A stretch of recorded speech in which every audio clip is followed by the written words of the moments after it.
Isang mapagpalang umaga po mga kabayan. Welcome sa ating panibagong update. Rito po sa South Luzon Expressway Toll Road. Masisilayan po natin dyan mga bayan yung bundok doon sa malayo. 3 kilometers mula rito sa ating kinaroroonan, yung bundok na hiniwa na yan. Mula doon mga bayan ay tapos na po ang paglatag ng concrete cement. Napakabilis.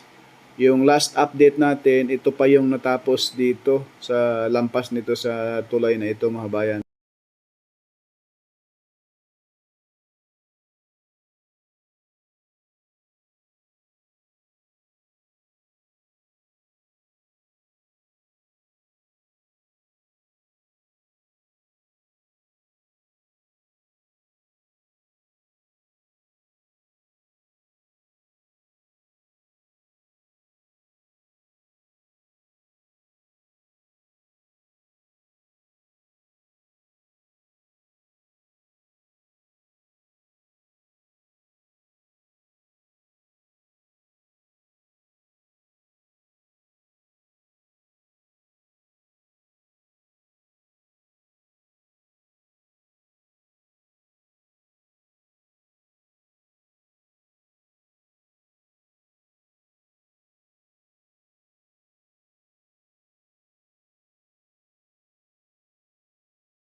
Kung gusto niyo yung quality ang print out mga kabayan, dyan lang po kayo dyan. Bisitahin niyo po yung TR T-shirt printing. Ayan po mga kabayan, hanggang ngayon po ay puspusan niyo po yung paglatag ng concrete cement. Dito sa portion po ito ng Alaminos, no? Approaching na po tayo doon sa intersection ng going to Lipa City, Batangas, dyan sa unahan, no? Ayan po mga bayan, masisilayan natin yung napaka laki na po ng improvement dito sa South Luzon Expressway Toll Road 4 portion ng Alaminos, Laguna.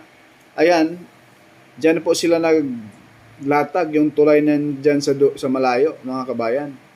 Yan, hanggang dyan lang muna sila ngayon naglatag ng concrete cement.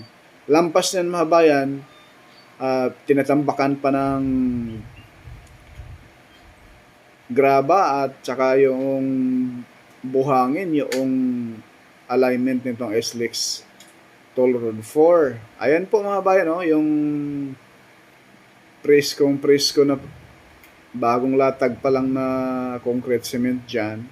So ngayon, i-close up natin itong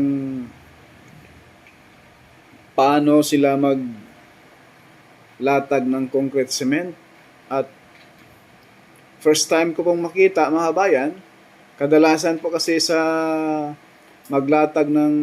mag-deliver ng semento sa sites, sa area kung saan magsisemento, maglatag ng concrete cement. Ayan ngayon makikita po ninyo. Kaya abang-abangan ninyo mga kabayan, ano? Para kung bakit ganito ang kanilang style, no?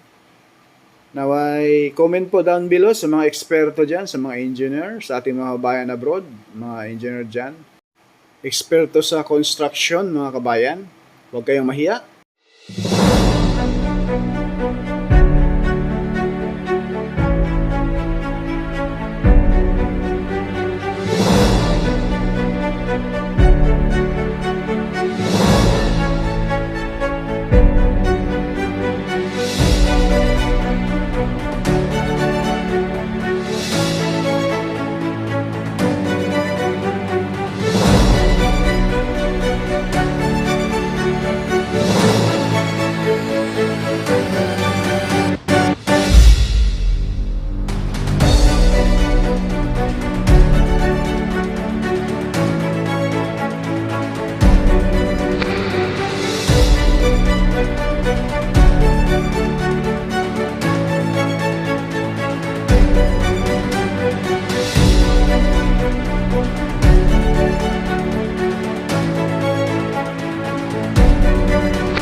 Ito mga kabayan, titingnan niyo mabuti. Ito na yung concrete cement na dumating na. Ayan po. nakakarga dyan sa open dump truck, no? 'Di ba, kadalasan po mga bayan, yung mga concrete cement i-deliver sa area, sa sa construction ay nakalagay po sa mixer truck. Ano po? Dito po, kakaiba. Nasa dump truck laang. Ayan po, actual na pag latag mga bayan, no?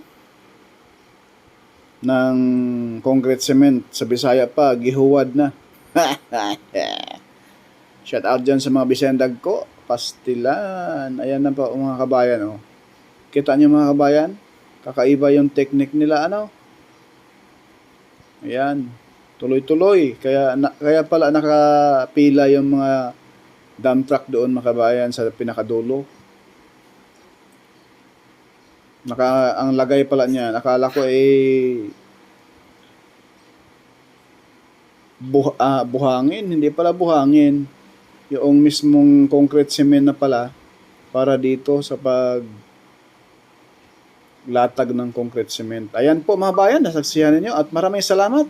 Pakiusap po, wag po tayo mag-skip sa ads. Napakalaking tulong na po yan sa ating pag-vlog mga kabayan.